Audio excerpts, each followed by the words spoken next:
लेकिन धर्म की शुरुआत नहीं, ये आपके जीवन की धर्म की शुरुआत है। इसलिए आज से सब अपने आप को इतना तन मन धन से यहाँ लगा देना कि बस ये धर्म 10 दिन आपके। ओम ह्रीं श्रीं क्लीं ऐं अरिहं वं मं हम सं तं पं वं वं मं मं हम हम सं सं तं तं पं पं झं झं झ्वीं झ्वीं छ्वीं छ्वीं द्रां द्रां द्रीं द्रीं द्राव द्राव नमो हरते भगवते श्रीमते ॐ ह्रीं क्रों मम पापं खण्ड खण्ड जहि जहि दह दह पच पच पच पच ॐ नमो अर्ह्यं झं झ्वीं छ्वीं हं सं झं वं ह्रः यः सः छां चीं छूं चीं छीं छौं छौं छं छः छ्वीं ह्रां ह्रीं ह्रूं ह्रीं ह्रीं ह्रौं ह्रौं ह्रं ह्रः द्रां द्रीं द्राव द्राव नमो हरते भगवते श्रीमते ठठ अस्माकम् आचार्य भगवान श्री विद्यासागर मुनीन्द्र स्वास्थलाभाय चतुर्विध संघानाम् उपस्थित जीवानां शांतिधारा कारकाणां च सकल दिगंबर जैन समाज कंचन विहार जबलपुर श्रीरस्तु वृद्धिरस्तु तुष्टिरस्तु पुष्टिरस्तु शांतिरस्तु कांतिरस्तु कल्याणमस्तु एवं सर्वेषां कार्यसिद्ध्यर्थं सर्वविघ्ननिवारणार्थं श्रीमद्भगवद्दर्हत् सर्वज्ञ परमेष्ठि परम पवित्राय नमो नमः। सर्वेषां श्री शांति भट्टारक पाद प्रसादा सद्धर्म से बलायो आरोग्य ऐश्वर्य वृद्धिरस्तु सद्धर्म स्वशिष्य पर शिष्य वर्गः प्रसीदन्तु नः।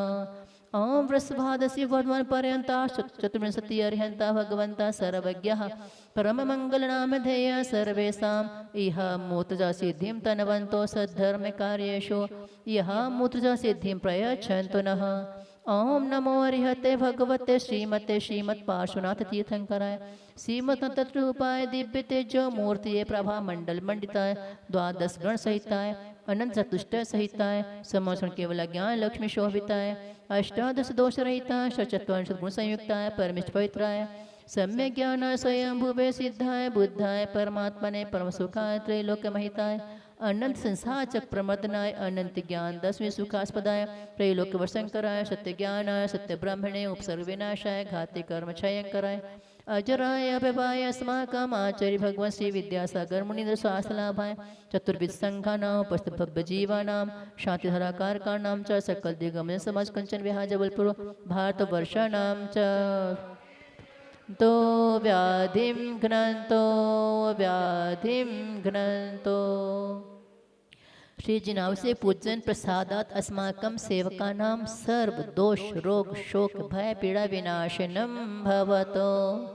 ओम नमो अर्हते भगवते प्रक्षिणाशेष दोष कलमशाय दिव्य तेजो मूर्ते नमः शांतिनाथ शांति कराय सर्वविघ्न प्रणाशनाय सर्व रोगा मृत्यु विनाशनाय सर्व पर के छिद्रोपदनाशनाय सर्व हृष्ट शांति कराय।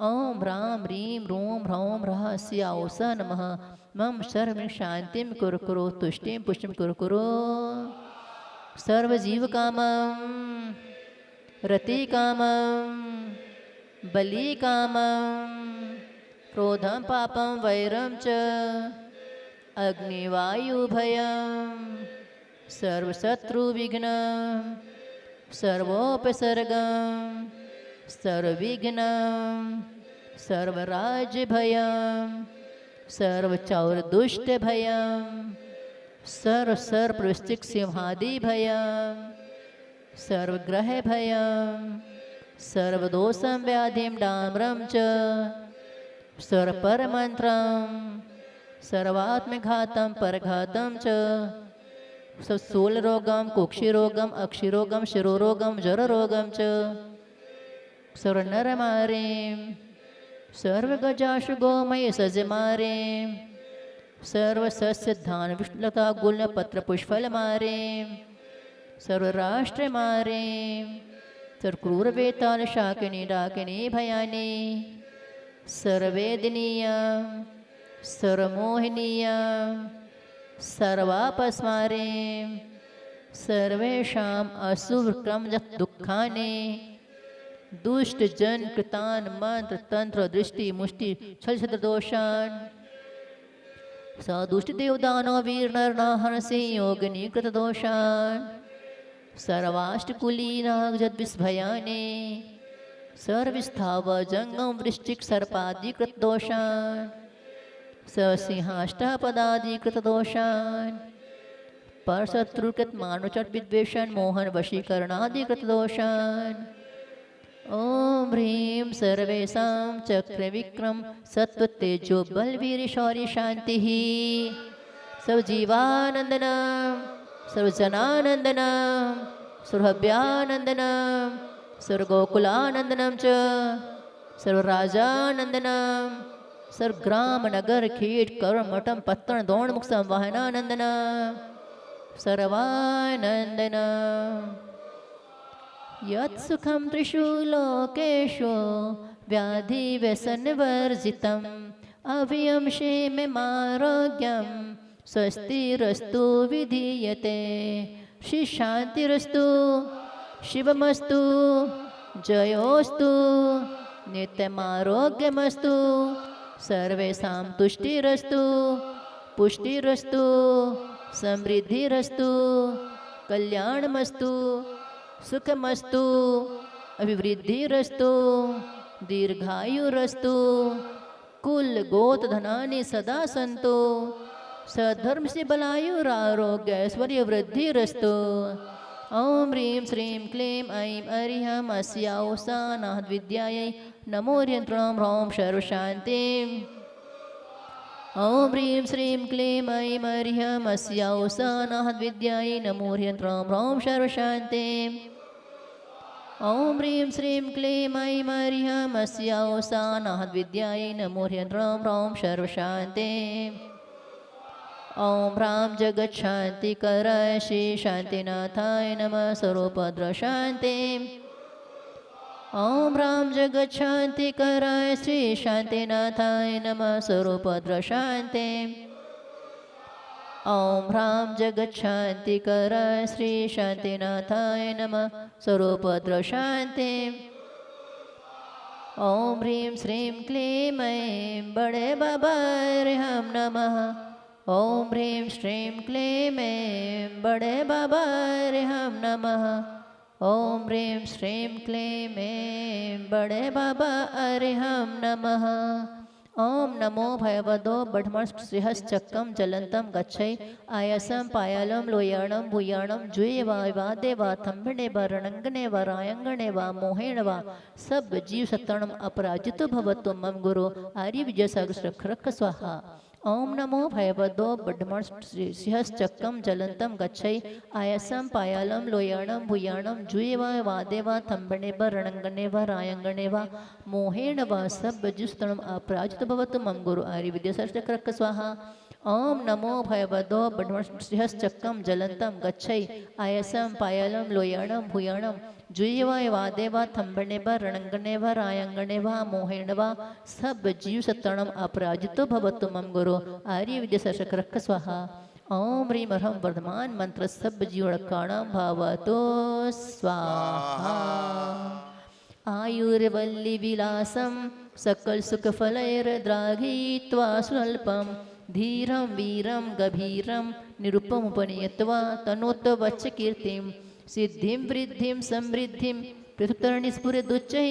प्रतापं कान्तिं शान्तिं समाधिं वितरतु जगतामुत्तमा शान्तिधारा पूज्यकानां प्रतिपालिकानां यतीन्द्रसामान्यतपोधनानां देशस्य राष्ट्रस्य पुरस्य राज्ञा करोतु शान्तिं भगवज्जिनेन्द्र करोतु शान्तिं भगवज्जिनेन्द्र करोतु शान्तिं भगवज्जिनेन्द्र 1000 श्री शांतिनाथ भगवान की जय। चिंतामणि पार्श्वनाथ भगवान की परम पूज्य आचार्य भगवान श्री विद्यासागर जी महामणि राज की जय।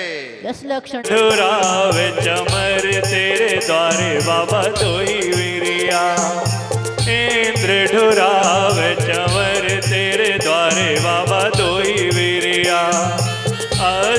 द्रव्य की भरे थारियां, अष्ट द्रव्य की भरे थारियां, बाबा दोई वीरिया करे भगत हो आरती, बाबा दोई वीरिया करे भगत हो आरती, बाबा दोई वीरिया। हम सब मिल तोरी पूजा रचाए, बाबा दोई वीरिया। हम सब मिल तोरी आरती में गाएं, बाबा दोई वीरिया। काटो करम की सब कड़ियाँ, काटो करम की सब कड़ियाँ, बाबा दोई वीरिया करे भगत हो आरती, बाबा दोई वीरिया करे भगत हो आरती, बाबा दोई वीरिया करे भगत। ले जाए छत्र सामने ले जाए, ती बाबा दोई वीरिया कर। फल प्रकर जाले भद्रशोभम् प्रख्यापय त्रिजगता परमेश्वरत्वम्। ॐ ह्रीं अष्टप्रातिहार्य मध्ये छत्रत्र स्थापयामः। देवादिदेव पार्श्वनाथ भगवान की, भगवान बाहुबली भगवान की, भरत केवली भगवान की। चलिए डरता है मेरे होते क्यों डरता है, जब गुरुवर को देखा धीरज मैंने खोया, लिपट गया चरणों से फुट फुट के रोया, करुणा की महर बरसा दे, बस एक झलक दिखला दे कि मैं हूँ ना, तू चिंता करता है मेरे होते क्यों डरता है।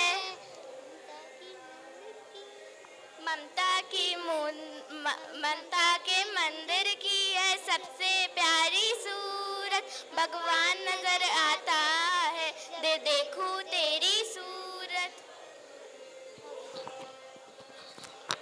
बहुत सुंदर। अपने हाथों का उपयोग कर लीजिए इन बच्चों के लिए। बहुत सुंदर ढंग से बच्चियों ने गुरु समर्पण किया। आज प्रथम दिन है, थोड़ी सी व्यवस्थाएं व्यवस्थित हो रही हैं।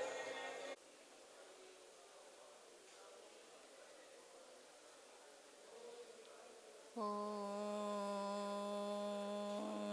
नमः सिद्धेभ्यः।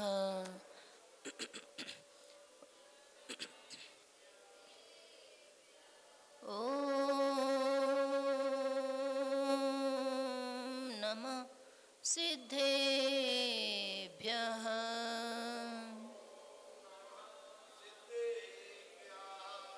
जय श्री ओम नमः सिद्धेभ्यः।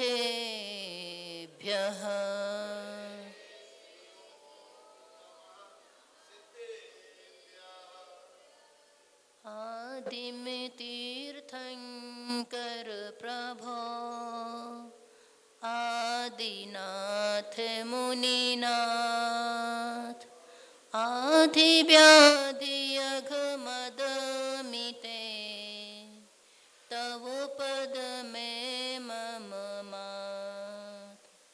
शरण चरण है आपके, तारण तरण जहाज, भवदधि तट तक ले चलो, करुणा कर जिन राज। भले में बालक हूँ किस लायक, बोधि कहाँ मुझ में स्वामी। तब गुण गण की स्तुति करके, पुण्य बनो तुम सा नामी। गिरि से गिरती ही सरिता पहले पतली ही सी चलती है, किंतु अंत में रूप बदलती सागर में जा ढलती है, किंतु अंत में रूप बदलती सागर में जा ढलती है।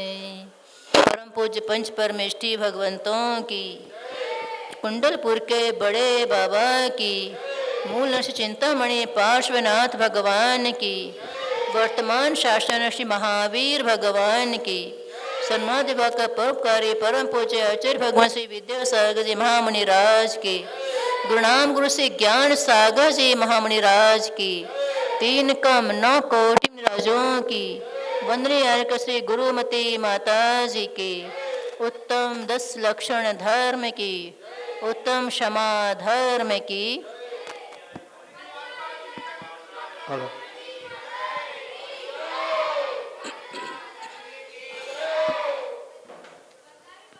बहुत लंबे इंतजार के बाद आते हैं 10 लक्षण महापर्व, क्योंकि साल भर प्रतीक्षा करते हैं 10 लक्षण पर्व के आने की।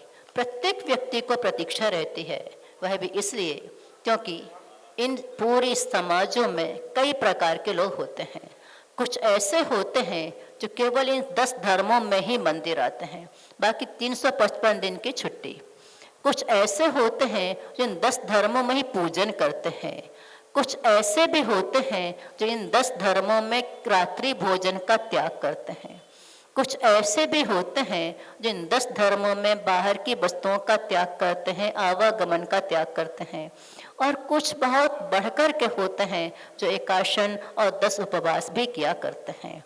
इसलिए ये 10 लक्षण महापर्व सबकी प्रतीक्षा के बाद आया करते हैं। ये 10 धर्म महान धर्म है, इनको पर्युषण भी कहा जाता है। पर्युषण पर्व एक अपभ्रंश शब्द है सही मायने में, हिंदी भाषा नहीं है और संस्कृत भी नहीं है, अपभ्रंश शब्द है। अपभ्रंश में पर्युषण शब्द कहा जाता है। वैसे पर्युषण के बहुत सारे अर्थ होते हैं। पर्युषण मतलब कषायों और पापों का शमन करना परिउपशमन कहलाता है। परिउषण अर्थात भोर होना, सुबह हो जाना, जाग जाना, ये पर्युषण कहलाता है। अथवा कषायों से विरक्त होना और विवाह से विरक्त होना, स्वभाव में आ जाना, यह भी पर्युषण का अर्थ होता है। इसलिए पर्युषण पर्व जो हम मनाते हैं, सुबह तो सबके जीवन में होती है, प्रतिदिन होती है। सूर्य आता है और चला जाता है। जिसके दरवाजे खुले होते हैं, सूर्य उनके घर के अंदर भी आ जाता है। अगर दरवाजे बंद हों तो उनकी दरारों से भी सूर्य की किरणें आपके अंदर आ जाती हैं।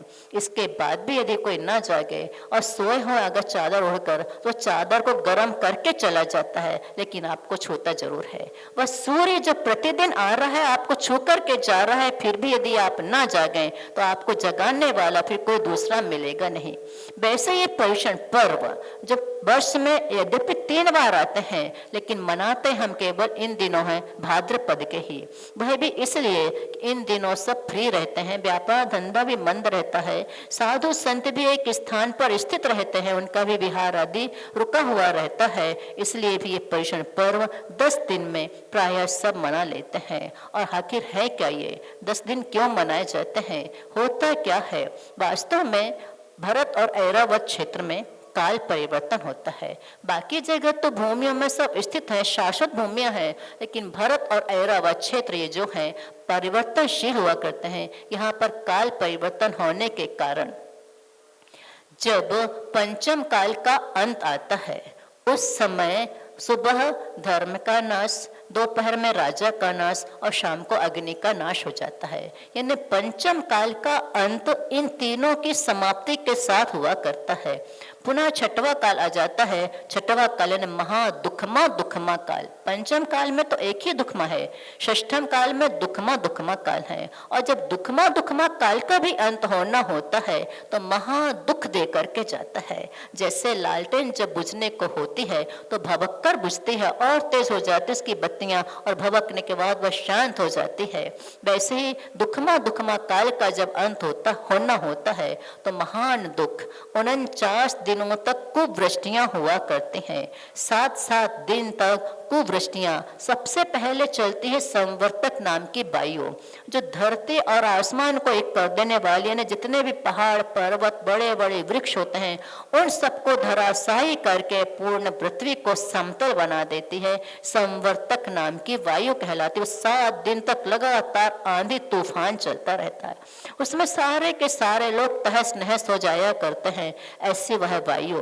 उसके बाद होता है खारा जल की वर्षा, एकदम खारा नमक जैसे पानी की वर्षा, वो भी 7 दिन तक होती है। उससे भी बचकर लोग जैसे तैसे कोई रहते हैं तो धुआं की वर्षा, फिर अग्नि की वर्षा, पत्थरों की वर्षा, विष की वर्षा, ऐसे अत्यंत शीतल तीक्ष्ण वायु की वर्षा होती है जिसमें सारे के सारे लोग समाप्त हो जाते हैं। उस समय जो अंत में जन्मे हुए जोड़े होते हैं, जो सद्य जात होते हैं, उन जोड़ों को छुपा करके या वो स्वयं भी अपनी रक्षा करने के लिए विजयाद पर्वत में जाकर के छुप जाया करते हैं। क्योंकि वो नए होते हैं, उनमें किसी प्रकार की भ्रष्टता नहीं आ पाती है, कलुषित नहीं हो पाते हैं। ऐसे वो 72 जोड़े विजयाद पर्वत की गुफाओं में जाकर के छुप जाते हैं। मनुष्यों के जोड़े, बाकी तो तिर्यंश आदि के सबके जोड़े छुपते हैं, लेकिन उनसे सृष्टि का कोई संबंध नहीं है। सृष्टि का संबंध मनुष्यों से हुआ करता है। वैसे 72 शुद्ध जोड़े जाकर उस विजयाद की गुफाओं में छुप जाते हैं। पुनः जो उत्सर्पणी का षष्ठम काल आता है उसमें पुनः सुवृष्टियां होना शुरू हो जाती हैं। सुवृष्टियां होती हैं तो 49 दिन तक वह भी 7 दिन तक 49 दिन तक वह सुवृष्टियां भी हुआ करती हैं। सबसे पहले शुद्ध जल की वर्षा होती है, फिर दूध की वर्षा होती है, घी की वर्षा होती है, अमृत की वर्षा होती है, रस की वर्षा होती है और औषधि की वर्षा होती है। 7 दिन तक पूरी लगातार 49 दिन तक ये वर्षाएं हुआ करती हैं। जो पृथ्वी जल चुकी थी, जो बिल्कुल नष्ट हो चुकी थी, उस पृथ्वी को पुनः समुचित बनाने के लिए उत्सर्पणी काल का प्रभाव दिखाई देता है। 49 दिन तक सुवृष्टियां होती हैं और सुवृष्टियों से जो अंतिम में सुगंधित वायु चलती है, धीमी धीमी मंद पवन चलती है, उस पवन के झोंके जब विजयाद की गुफाओं में पहुंचते हैं तो जो 72 जोड़े छुपे रहते हैं वह निकलकर बाहर आ जाते हैं। और बाहर आते उनसे पुनः युग की रचना होती है, यानी युगारंभ या सृष्टि की रचना, शांति और सृजन का कारण होता है। बहुत सारे लोग इससे कहते हैं हम इसलिए पर्युषण पर्व मनाते हैं, पर वास्तव में पर्व इसलिए नहीं मनाते, ये केवल सृष्टि की रचना है। पुनः जो विलुप्त हो गई थी उसका पुनः से आरंभ होता है, युगारंभ है, पर्वारंभ नहीं है। क्योंकि धर्म की शुरुआत तो तीर्थंकर से हुआ करती है। षष्ठम काल में कोई तीर्थंकर होते नहीं। पंचम काल के अंत में धर्म का अभाव हो चुका है, पूर्णतया विनाश हो जाता है, इसलिए अभी धर्म की शुरुआत नहीं होती। और जब वीर शासन जयंती को भगवान महावीर स्वामी, वो कब, जब षष्ठम काल पूरा बीतेगा, पंचम काल बीतेगा, चतुर्थ काल आएगा, यानी आने वाला तृतीय, उस काल अपेक्षा चतुर्थ नाम अपेक्षा से वो चतुर्थ काल कहलाएगा। तो उस समय पूरा काल निकल जाने के बाद जब तीर्थंकर का जन्म होगा, वो धर्म की शुरुआत करेंगे। तब जो श्रावक धर्म को सुनते हैं, वे शासन जयंती मना करके धर्म की शुरुआत करते हैं, तब कहा जाता है पर्युषण पर्व मनाया जाता। उस समय से धर्म की शुरुआत होती है, पर युगारंभ से धर्म की शुरुआत नहीं होती। और ये पाप कषाय की बहुलता इतनी बढ़ी चढ़ी है, आज हम देखें तो कहां से कहां तक युग जा रहा है धर्म। जैसे कि जब पद्म पुराण आपने पढ़ा होगा, उसमें आया है दशानन, रावण का नाम दशानन था, सुना है ना। उनकी माँ ने उन्हें एक हार पहनाई थी। उस हार में 9 रत्न जड़े हुए, 10 रत्न जड़े हुए थे। उस 10 ही नगों में उनका मुख दिखाई दिया था। तो उनकी माँ ने उनको दशानन कहा था, लाड़ प्यार में उनका नाम दशानन पड़ गया था। और वो दशानन, रावण तो चला गया, राम ने उसका वध कर दिया, वो चला गया, लेकिन पाप और कषाय के रावण आज भी घर घर जिंदाबाद हैं। कहीं से पाप और कषाय के जो रावण बैठे वो अभी तक उनका हनन करने वाले राम नहीं आए। इसलिए ये 10 लक्षण धर्म जो आते हैं ये राम के रूप में आते हैं। जो आपके जो 10 मुख हैं, 10 रावण के 10 मुख पता है, वैसे ही 10 मुख राम लेकर के आते हैं 10 लक्षण के रूप में, और उस रावण का अंत करने के लिए यहाँ पर आते हैं। इसलिए ये 10 लक्षण पर्व हम धूमधाम से मनाया करते हैं कि जो कषाय का कचरा, जो पाप का कचरा हमारे अंदर में इकट्ठा हो जाता है, वो इन 10 दिनों में पूरा का पूरा धुल जाता है। इसलिए सबसे पहले उत्तम क्षमा धर्म को रखा गया है। उस क्षमा धर्म को रखने का कारण भी क्या, 10 लक्षण पर्व आते हैं वो उत्तम शब्द के साथ जुड़े रहते हैं। उत्तम क्षमा, उत्तम क्षमा क्यों? उत्तम शब्द जो जुड़ा है वह धर्म के साथ जुड़ा है, क्योंकि क्षमा वीरस्य भूषणम कहा जाता है। हम सबके बस की बात नहीं क्षमा कर देना, क्योंकि हम बात बात में माफी तो मांग सकते हैं, लेकिन कारण मिलने पर ही, क्षमा करने के बाद भी जब वो बात याद ना आए तब कहें क्षमा हमने किया है। जितने भी निमित्त मिलते हैं उन निमित्तों के मिलने पर भी हमें वह व्यक्ति की वह पुरानी बात याद ना आए जो कभी घटित हुई थी, तब कहें कि हमने क्षमा किया। इसलिए क्षमा वीरस्य भूषणम। और वीर कौन होते हैं? महान पराक्रमी साधु, युद्ध तलवारों से युद्ध करने वाले वीर नहीं कहलाते। तलवार के द्वारा किसी योद्धा को यदि परास्त कर दिया वह वीर नहीं। वीर तो वो हैं जो अस्त्र शस्त्र के बिना कषाय और पाप रूपी शत्रुओं को नष्ट कर देते हैं, वह वास्तव में वीर कहलाते। से क्षमा वीरस्य भूषणम। क्षमा मुनियों का आभूषण है, वीरों का आभूषण है, जो हमेशा हमेशा से चिरकाल से हमारे अंदर बैठे हुए उन कषायों और पापों को नष्ट कर देते हैं। इसीलिए क्षमा वीरों का आभूषण कहा जाता है। तो वो धर्म उन्हीं मुनिराजों के अंदर प्रकट होते हैं। 10 धर्म के 10 भेद तो हमने बता दी है। वास्तव में तो धर्म एक ही हुआ करता है, उनको समझने के तरीके होते हैं। किस किस प्रकार से हम धर्मों को समझ सकते हैं, आखिर धर्म है क्या? जैसे जब कृषक खेती करता है, खेती करने के लिए वह पहले अपनी भूमि को मुलायम बनाता, साफ सुथरा कर लेता है, तब कोई उसमें बीज का बपन करता है। वैसे ही ये 10 धर्म जो हैं, क्षमा रूपी भूमि में 10 धर्म रूपी बीज को बोया जाता है। और जब उसको मुलायम मिट्टी मिलती है तो वह अंकुरित हो जाती है। पहले क्षमा धर्म आता है, धर्म की मिट्टी मिलने के बाद वह मुलायम हो जाता तो मृदुता गुण प्रकट हो जाता है। और मृदुता गुण प्रकट हो जाने के बाद उसमें जो अंकुर, जो बीज बोया गया है वह अंकुरित होता है। अंकुरित होकर वह सीधा सीधा ऊपर आता है। तो जब व्यक्ति के अंदर से मायाचारी छल कपट निकल जाते हैं तो वह भी ऋजु हो जाता है। ऋजुता गुण यानी आर्जो धर्म उसके अंदर प्रकट हो जाता है। और जब ये सब होते हैं, पौधा ऊपर आता है, उसके साथ बहुत सारी खरपतवार यानी एक्स्ट्रा फसल बीज जो होते हैं वह भी ऊपर आ जाते हैं।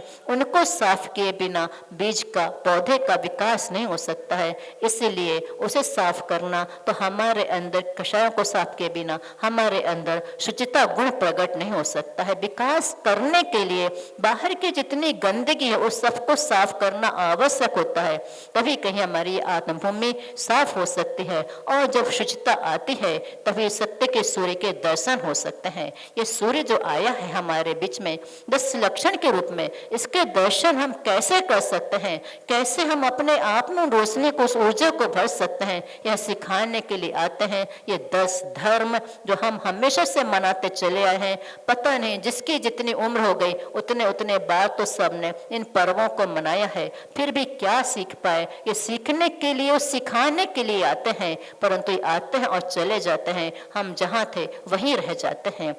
धर्म की परिभाषाएं आचार्यों ने अनेक प्रकार से बनाई हैं।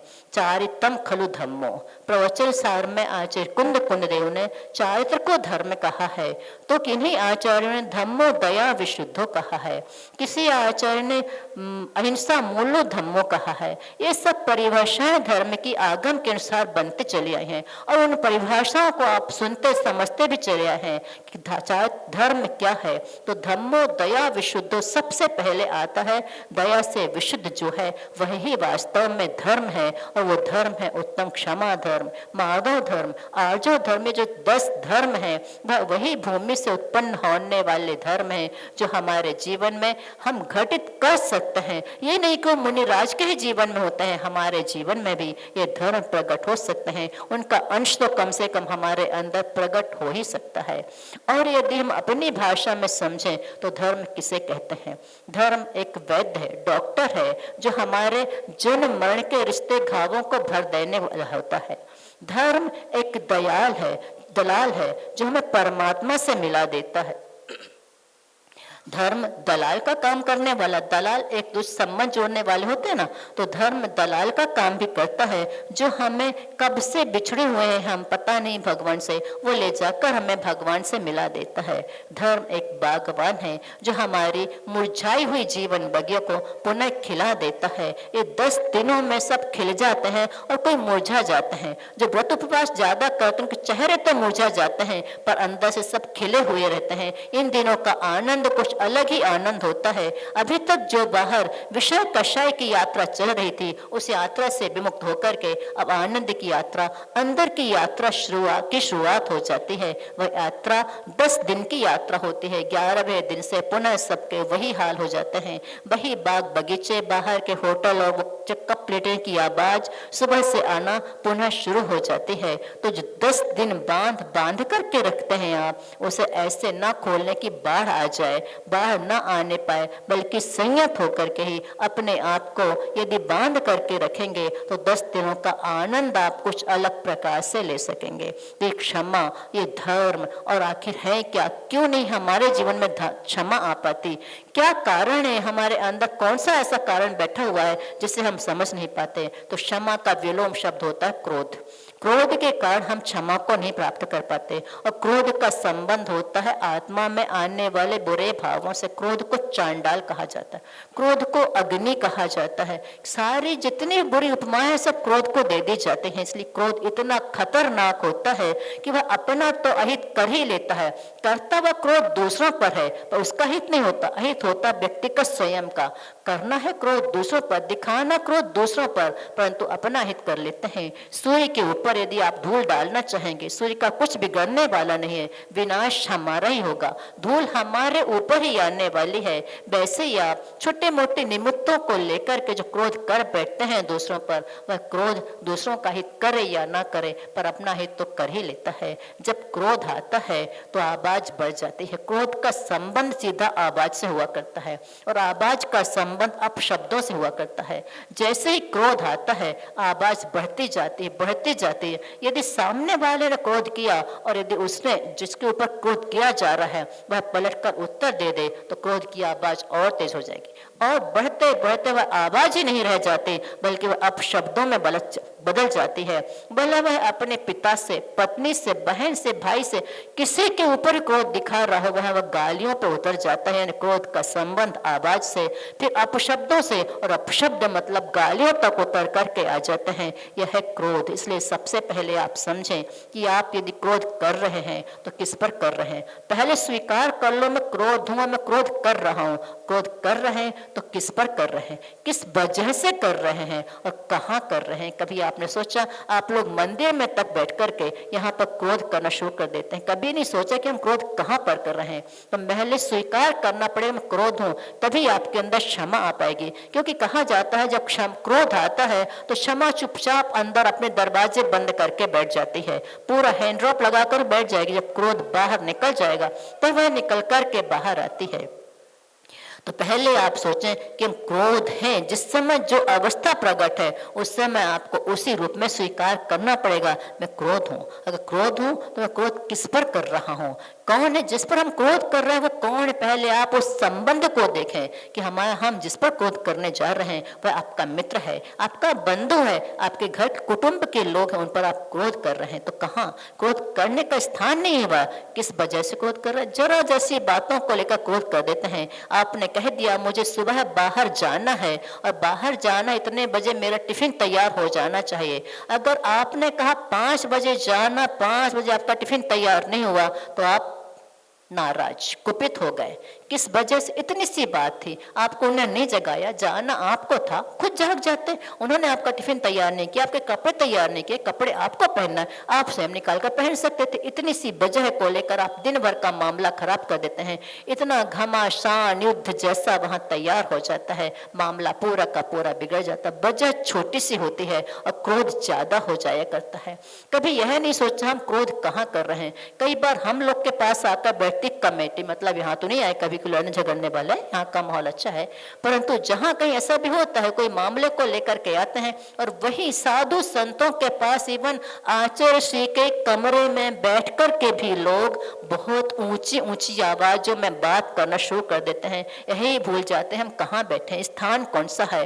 तो क्रोध जब आता है आपस से बाहर हो जाते हैं, सब कुछ भूल जाता है। इसलिए क्रोध में अंधा, क्रोधांध कहा जाता है। क्रोध की अग्नि जब भड़कती है व्यक्ति स्वयं को जला डालता है, तो क्रोध जब होता है, इसलिए क्रोध फिर आती कलह। क्रोध पहले उत्पन्न होता अंदर में, फिर होती है कलह की शुरुआत, फिर होती है कटुता और अंत में जाती क्रूरता।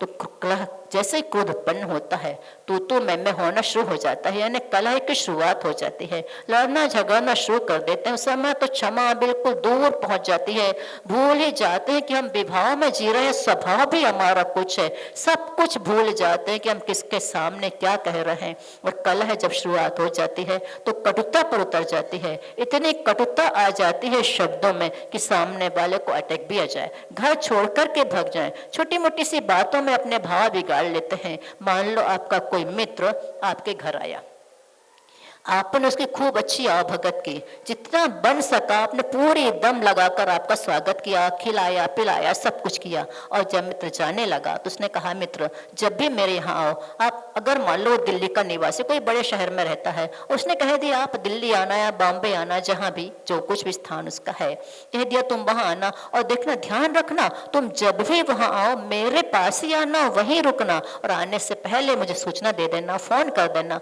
मैं तुम्हें लेने स्टेशन आ जाऊंगा। बहुत खुश हो गया, कितना अच्छा मित्र है, मेरे इतने स्वागत से इसने मेरी बात मान लिया, मेरा स्वागत करने को तैयार है। अब वह निश्चित रूप से मित्र के यहाँ जाने की बात सोचेगा कि उसने मुझे बुलाया है तो क्यों ना मैं भी वहां जाऊं। जाने का विचार बना लिया। एक ही महीने बाद, अगले ही महीने मित्र से मिलने के बाद मन में आ गई, जाने को तैयार भी हो गया, जाना है मित्र के यहाँ। अब जाने से पहले फोन भी कर दिया, मैं इस ट्रेन में बैठ रहा हूँ, इतने बजे वहां पहुंच जाऊंगा। मित्र को ही पता है, पूरा सावधान है वह मित्र कि वह आएगा और मुझे उससे लेने के लिए जाना है, क्योंकि उसने मेरा स्वागत किया है, वो मेरा मित्र है, अभिन्न मित्र बन गया है। और जब ये पहुंचा मामला कुछ और ही हो गया। स्टेशन पर पहुंचा, अपनी नजर सब पर पहुंचाया, लेकिन वह मित्र नहीं दिखा। अब आ गया गुस्से में वो, कितनी तो बड़ी बड़ी बातें कर रहा था कि मैं लेने आऊंगा, कार ले आऊंगा, और ये आया क्यों नहीं? क्या मैं आ नहीं सकता था? क्या मेरे और कोई ठिकाने नहीं? ढेरों ठिकाने हैं, बस मामला बिगड़ा। उसके प्रति नहीं सोच रहा क्या हुआ होगा, लेकिन अपने बारे में सोचना शुरू कर देता है कि इसने मुझे बुलाया था और आया नहीं, जबकि मित्र आकुल व्याकुल हो रहा है कि मुझे अपने मित्र को लेने जाना है, ड्राइवर नहीं आया। स्वयं गैरेज से अपनी कार निकालता है, कार चालू कर ही रहा था कि अंदर से पत्नी की आवाज आ गई, पिताजी बहुत बीमार हैं, आना है मित्र को लेने के लिए। और पिताजी के बीमार के समाचार, जैसे समाचार सुना पिताजी बीमार हैं, गाड़ी चालू करने के बाद, शुरू करने के बाद भी लौट कर जाता है, पिताजी को दिखता है तो अटैक जैसी स्थिति लगी, अटैक आ गया। अब पिताजी जरूरी है कि मित्र जरूरी? लेकर पिताजी को जाना होगा। उसे कार में बैठा कर पिताजी को लेकर आ रहा और इसका दिमाग यहाँ सनकता ही चला जा रहा है। यहाँ इसने आकर अपनी गाड़ी तैयार कर लिया कि मुझे गाड़ी से जाना पड़ेगा, मैं उसके यहाँ ना जाकर अब मैं कहीं और जाकर ठहरूंगा, क्योंकि अब गुस्से में आ गया। वो कषाय काम कर रही है उसके। और जैसे उसने देखा गाड़ी में बैठने ही वाला था कि वह मित्र उसका आकर बाजू में खड़ा हो गया, गाड़ी रोक लिया। अब बिल्कुल मामला बदल गया। अरे या तो गया, इसने कहा था मैं फालतू भाव बिगड़ रहा था, लेकिन देखता है मित्र के साथ एक वृद्ध भी कोई व्यक्ति बैठा है। उसने कहा, मित्र क्षमा करना, बहुत परेशान हो गए तुम, मैंने कहा था तुमसे लेकिन मुश्किल में पड़ गया था। जैसे एक तो ड्राइवर नहीं आया, गाड़ी स्वयं निकाला ही था कि पिताजी को अटैक आ गया, मैं अभी अभी पिताजी को हॉस्पिटल में भर्ती करके तुम्हारे पास आ गया, क्षमा कर, तुम बहुत परेशान हो गए होगे ना। अब देखो बिल्कुल ही मामला बदल गया। अभी तक जिसके अंदर इतनी गुस्सा भरी हुई थी कि मैं कभी उसके यहाँ ना आऊंगा, काय को बुलाया था, और जैसे उसने अपने विनम्र शब्दों में बोला बिल्कुल ठंडा हो गया, गुस्सा शांत। कहाँ गई वो गुस्सा? थी तो, लेकिन जरा जरा सी बातों में बेवजह मन कितना खराब कर लेते हैं हम, और कलह का कारण होता है। प्रायः घरों में झगड़े जो होते हैं छोटी मोटी बातों को लेकर, रुचि में भेद होता है। किसी की रुचि कुछ होती है तो किसी की रुचि कुछ होती है। कभी पत्नी धार्मिक होती है तो कहीं पति धार्मिक होता है, और अपोजिट, बिल्कुल अपोजिट कुंडली कहीं से कहीं नहीं मिल रही है। एक खूब धर्म करना चाहता है, बिल्कुल विधर्मी होकर के जीना चाहता है। अब यदि मान लो पति का 10 लक्षण पर में बाह्य वस्तुओं का त्याग है, जमी कंद का त्याग है, और पत्नी बिल्कुल अपोजिट है, या पत्नी धार्मिक और पति अपोजिट है, जिसका त्याग चल रहा है, उसको जबरन वो वस्तु दी जाएगी तो हमें ये खाना ही पड़ेगा। अब रुचि में भेद है, क्योंकि वो कुछ और करना चाहते हैं और ये कुछ और करना चाह रहे हैं। एक की रुचि धर्म करने की है, एक की रुचि पाप करने की है। अब दोनों में जब सामंजस्य नहीं है तो कलह होगी ही होगी। वो चाह रहा है कि हमारा 10 दिन के लिए हरि का त्याग है, और वो जानबूझकर उन्हें हर पड़ोसी तुम्हें खाना पड़ेगा क्योंकि तुम बीमार हो जाते हो, कुछ भी हो जाते, जो कुछ भी है। तो बात अपोजिट, मतलब रुचि भेद होने के कारण एक कलह का कारण बन जाता है। फिर विचारधारा में अंतर होता है, चिंतन भेद हो जाता है। किसी का चिंतन विचार कुछ होता है, किसी का विचार कुछ होता है। मान लो घर में एक छोटा बेटा है, वह चाह रहे हैं कि इसे हम डॉक्टर बनाएंगे, कोई कहता वकील बनाएगा, माँ कहती वकील बनाना है, पिताजी कहते हैं हमें डॉक्टर बनाना है। अब विचार भेद होने से वहां झगड़ा शुरू हो गया। है कुछ नहीं, बेटा पैदा ही नहीं हुआ है और झगड़ा शुरू हो गया। विचार भेद होने से भी कलह हो जाती है। बहुत सारे बार ऐसी घटनाएं घटते हैं घरों में कि जो कुछ है ही नहीं वस्तु, फिर भी अपने अपने विचार अलग अलग हो जाया करते हैं। कभी गलत फहमी हो जाती है, किया किसी ने कुछ और हो गया कुछ। चाहे तो रहा था, उसने कहा उसका अभिप्राय बिल्कुल सही था, लेकिन उसने सोचा उस ढंग से, गलत फहमी में आकर के भी कलह हो जाया कर। इसलिए जब भी कभी किसी को कोई गलत फहमी हो, जाकर उसका समाधान कर दो। हमारा अभिप्राय ये था ही नहीं, इसलिए हमने कहा था, लेकिन आपने उस बात को लेकर के अपने ढंग से चला लिया, और वो गलत फहमी के कारण वह उसका शिकार हो गया, और हमेशा के लिए कटुता जीवन में आ जाती है। तो ये जो होते हैं कलह, क्रोध, कटुता, क्रूरता, जब व्यक्ति अपने आप को बस में नहीं कर पाता। कई बार कहा जाता, सभी कहते हैं क्रोध नहीं करना चाहिए, मान नहीं करना चाहिए, मतलब कषाय नहीं करना चाहिए, तो क्रोध मत करो। अगर आपका क्रोध में बस नहीं चल रहा है तो कम से कम इतना तो कर सकते, कलह ना करें, लड़े झगड़े ना, बहस ना करें, इतना कंट्रोल। यदि कलह में भी कंट्रोल नहीं हो पाता है तो कम से कम कटुता पर कंट्रोल करें, बुरे शब्दों का प्रयोग करना छोड़ दें उन दिनों। यदि कटुता भी नहीं संभल पा रही है तो क्रूरता पर न उतरे, मतलब मारा पीटी पर न आए। कई बार ऐसा होता है, बिल्कुल सबक सिखाने पर होता जाता है, हम जान से खत्म कर देंगे, इतनी क्रूरता भी व्यक्ति के अंदर पाई जाती है। और जब तक ये क्रोध बना रहेगा तब तक व्यक्ति अपने आप को संभाल नहीं पाएगा। कब संभलेगा? तो क्षमा उसके जीवन में आ जाएगी। क्षमा आएगी कैसे? जब आपकी सोच सकारात्मक होगी, क्योंकि जब उल्टा सोचता है व्यक्ति, विलोम सोचता रहता है, तो क्रोध बढ़ता चला जाता है। और जैसे सकारात्मक सोच होती है, उसका नेचर बिल्कुल चेंज हो जाता है कि हमें ये सब करना ही नहीं चाहिए। मुनि राजों के ऊपर उपसर्ग होते हैं, मुनियों पर कितने भयंकर भयंकर उपसर्ग होते रहते हैं, लेकिन उनकी सोच हमेशा सकारात्मक रहती है। मेरे कर्म का उदय है, सामने वाला कुछ कर ही नहीं सकता। यदि मेरे कर्म का उदय नहीं होता तो ये कुछ भी नहीं कर सकते थे। यशोधर महाराज के साथ यही तो हुआ था ना। श्रेणिक ने तो सर्प डाला था और चेलना ने निकाला था, लेकिन डालने के बाद भी डालने वाला श्रेणिक जब अपने धर्म की निंदा से परेशान हो गया चेलना के कारण, तो ध्यानस्थ मुनिराज के ऊपर जाकर के सर्प को, अच्छा मोटा बड़ा सर्प मार करके उनके गले में डाल के आ गया। जैसे कोई माला पहनाते हैं, सम्मान तो नहीं किया उसने, अपमान करके सर्प की माला बनाकर उनके गले में डाल करके आ गया।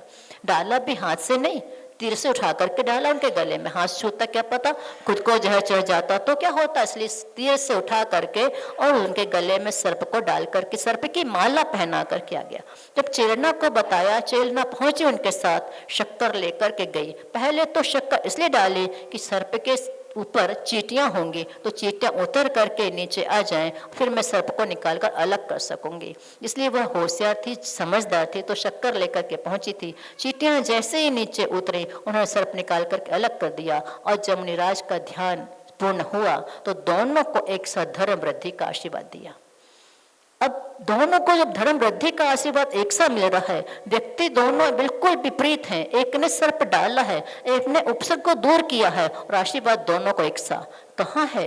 कोहु पत्ते निमित्तम बहिरंगम यदि हवत सखादम नवि किंचवि नवि कुवद्दि किंचवि कोहो तस्मा क्षमा तस्मा धावंती। मतलब उनके ही क्षमा धर्म होता है जो बाहर में क्रोध के निमित्त मिलने पर भी और समर्थ होने पर भी उन पर क्रोध ना करें, वही क्षमा धर्म के वास्तविक अधिकारी हुआ करते हैं।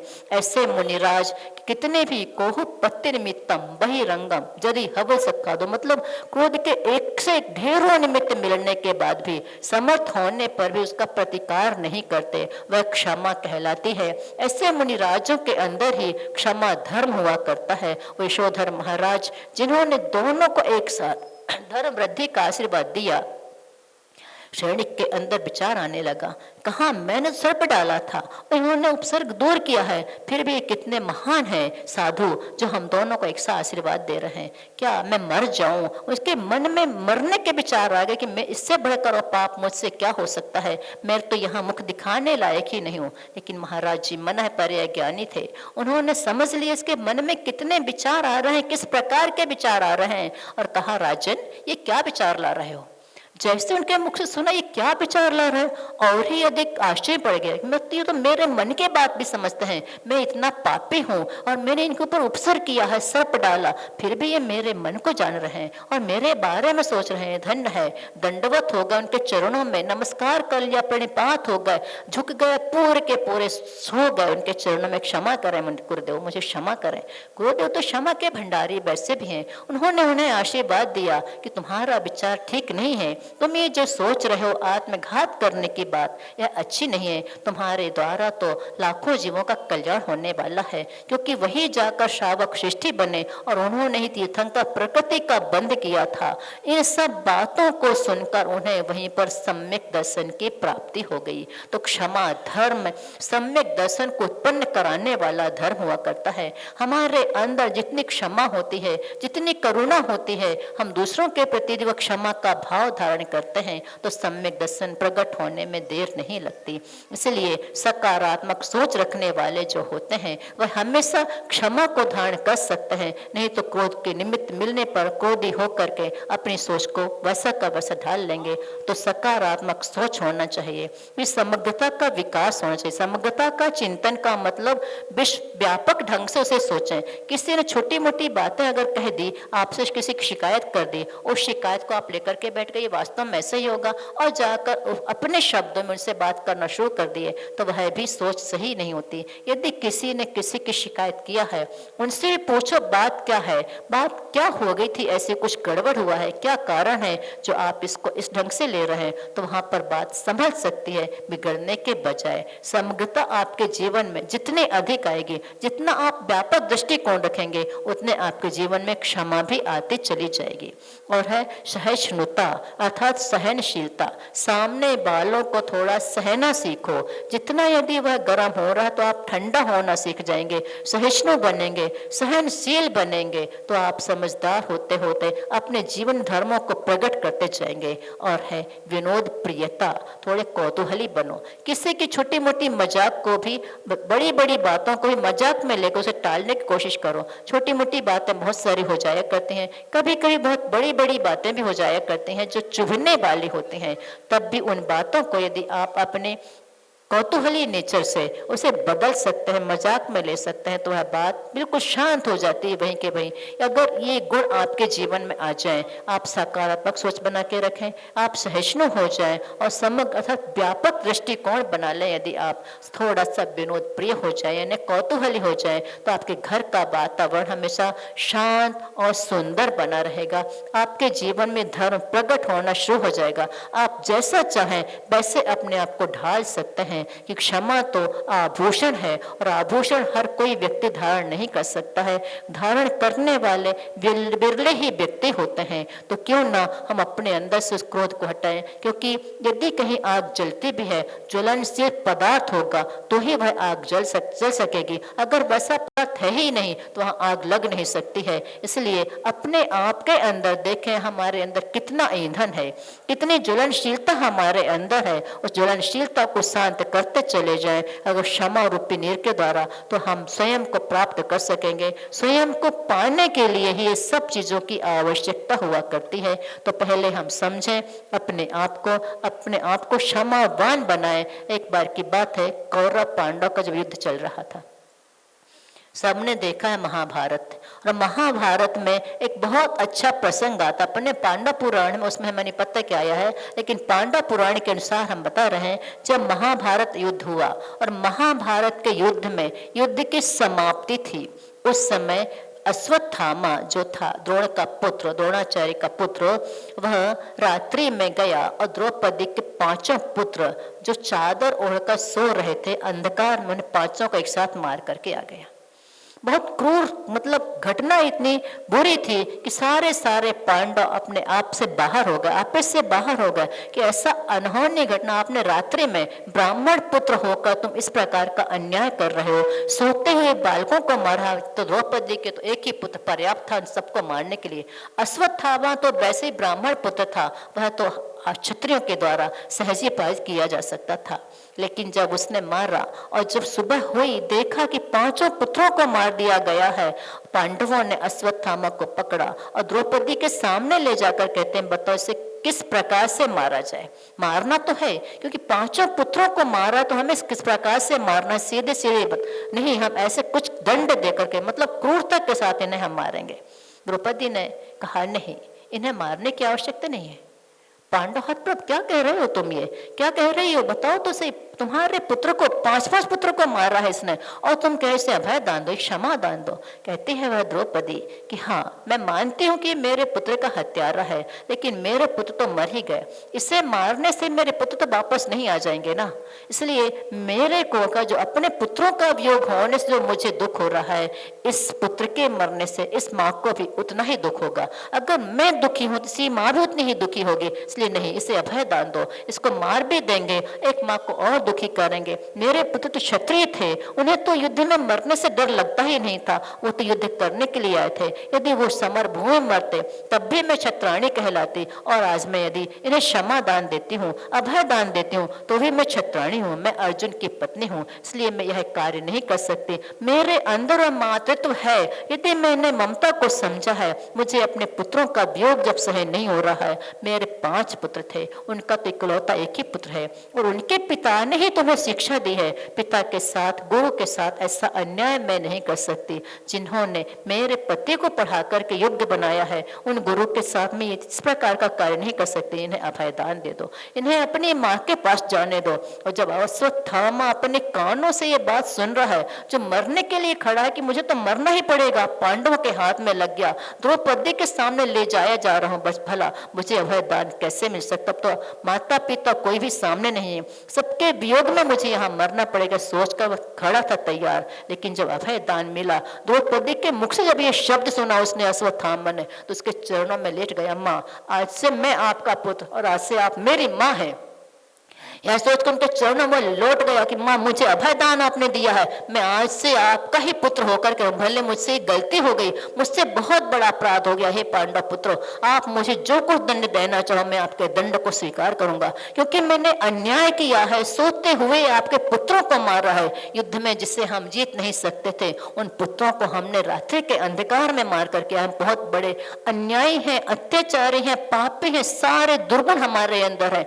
आप मुझे मृत्यु दंड ही दें तो मैं खुश हो जाऊंगा, मेरा प्रायश्चित हो जाएगा, मेरा पश्चाताप हो जाएगा, क्योंकि मैंने वीर पुत्रों को मारा है। मैं तो कुछ करने लायक नहीं था, मैं ब्राह्मण पुत्र हूँ, मेरे हाथ में तलवार शोभा नहीं देती, मेरे हाथ में ये धनुषबाण शोभा नहीं देती, क्योंकि मैंने उठाता हूँ तो मेरे हाथ कांप जाते हैं, ये क्षत्रियों के हाथ में शोभा देने वाले हैं। इसलिए हे माँ, मैं आज से, यदि तुमने मुझे अभय दान दिया है तो मैं आज से आपका पुत्र हूँ। मेरी माँ तो जो है थी है रहेगी, लेकिन मैं आज से से आपका पुत्र हुआ और आज से आप मेरी माँ हुई। वो पांचों पुत्रों की पूर्ति यदि मुझसे आप करवा सको तो करवा लेना, आज से आप मेरी माँ है। ऐसी क्षमा एक स्त्री के अंदर हो सकती है। क्रूरता भी स्त्रियों के अंदर पाई जाती है तो क्षमा भी स्त्रियों के अंदर पाई जाती है।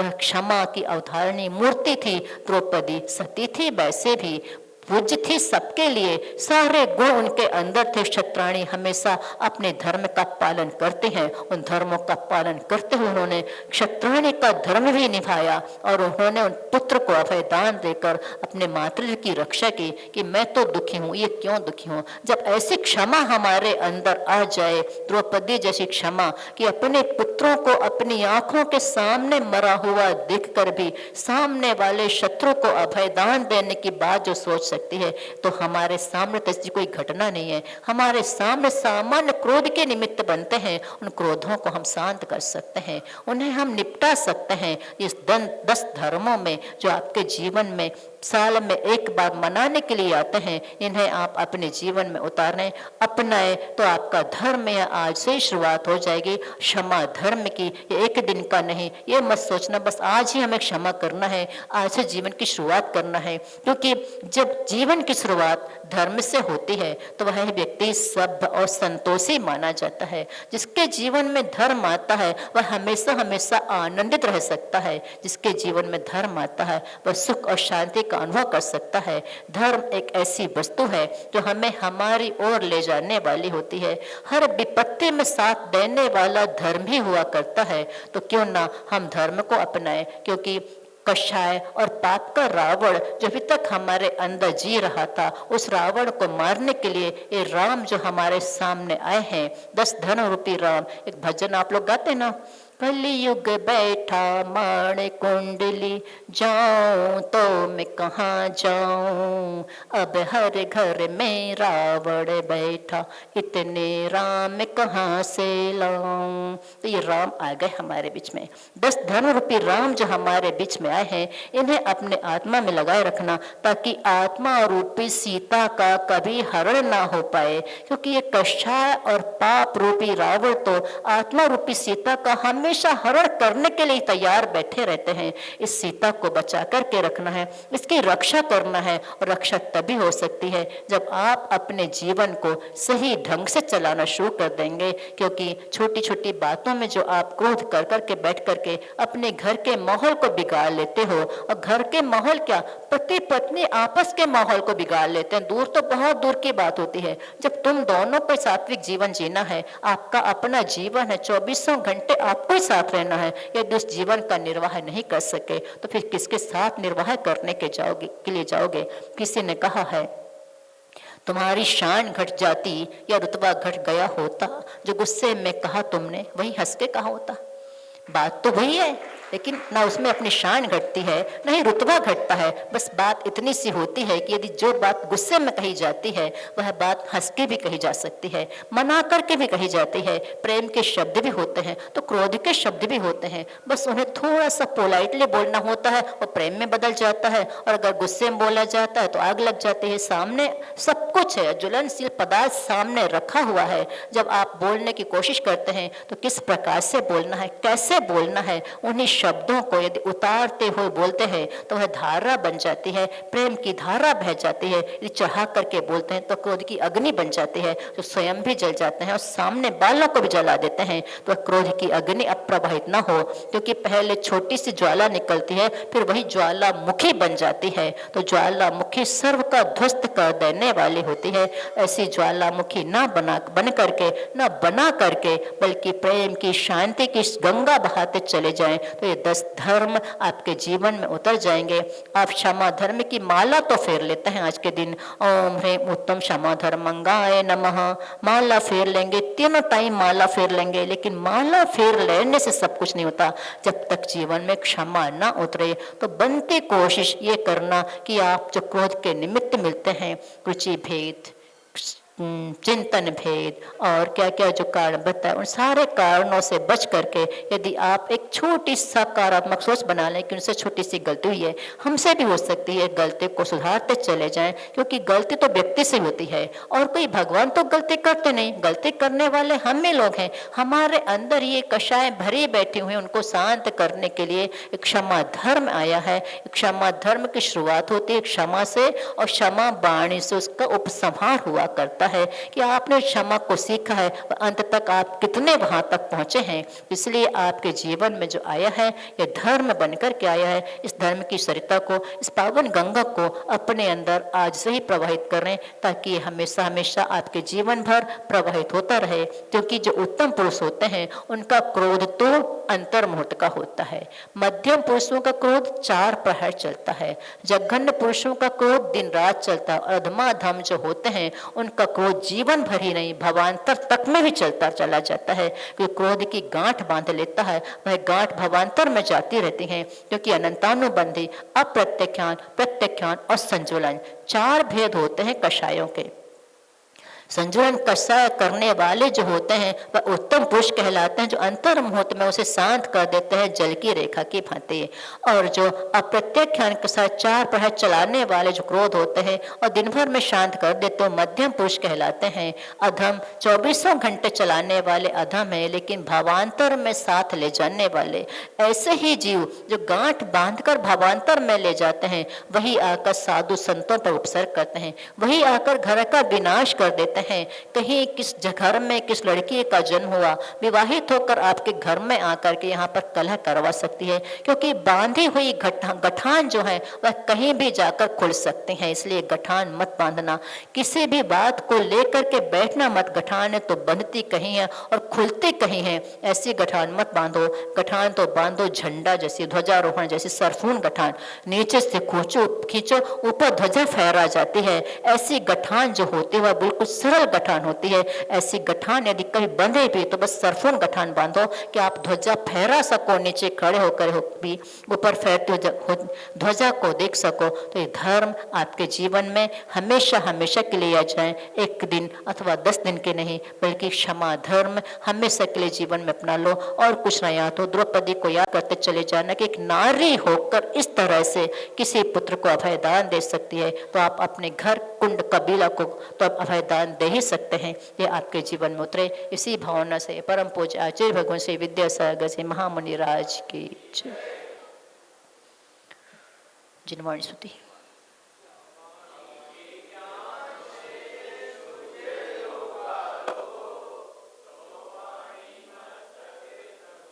सदा देता हूँ ढोक हे जिनवाणी भारती, तो ही जपूं दिन रैन, जो तेरी शरणा गहे सो पावे सुख चैन। देव भजो अरहंत को, गुरु से हो निर्ग्रंथ, दया धर्म पालो सदा, यही मोक्ष का पंथ।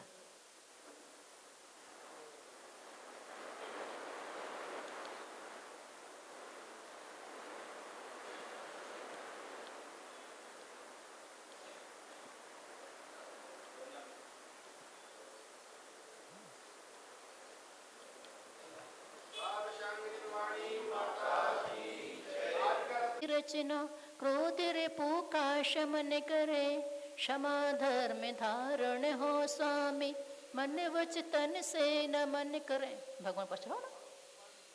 ओम ह्रीं उमा सामजिक तत्व सूत्र प्रथमोध्याय अर्घ्यम निर्वापामि स्वाहा। द्वितीय